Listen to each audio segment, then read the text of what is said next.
What's going on, truckers and truckettes out there? I have another fuel tip for you guys.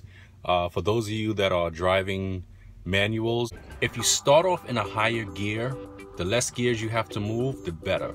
If you start off, many of us, we're trained to start off in the second gear. You can start off in the third or fourth gear, depending on your load. When I was about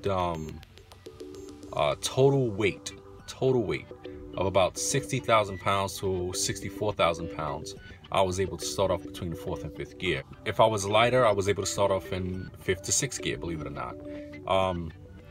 It didn't take really that long to build up speed, but once I got up to speed, any other driver that was driving beside me that was at a red light and we were going into a long distance, let's say a 5-mile roadway before we hit another light, and the speed limit was about 60 miles an hour. Yeah, sure, he would pass me starting off in the second gear to the third gear to the fourth gear to the fifth gear, but by the time he got to the sixth gear, I was already catching up to him. Probably, well, I don't know the distance, but I did catch up to him. I caught up to him, and I was able to engage higher gears. Well, the same gears that he got into. By the time when I engaged my when I put my gear into the fifth gear and I was taking off, yeah, he jetted off before me, but I caught up to him in just a couple of seconds, and I was able to pass him.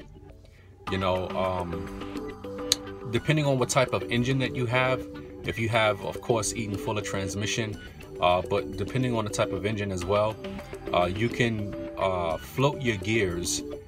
You can float your gears about 1,480 RPMs to 1,560 or 1,580. One of those two. But if you float your gears correctly and properly and as smooth as possible, you can definitely save just as much fuel as an automatic. How does it save more fuel when you floating your gears? That's another thing. Well, when you're clutch neutral clutch gear, you're losing propulsion, and then your engine needs the fuel. It demands more fuel to build up that lost propulsion and to speed into the next gear. You know, so every time you clutch neutral clutch gear, instead of floating your gears right into its proper place, you're losing propulsion. But when you're floating your gears, you're not losing the propulsion. So your engine is not demanding more fuel to build up the lost speed, as well as the weight or G-force that's holding it back. You know, so that's pretty much it for fuel safety tip model 102. Catch you guys later. So hope you guys liked the video. Happy trucking and be safe out there. Deuces.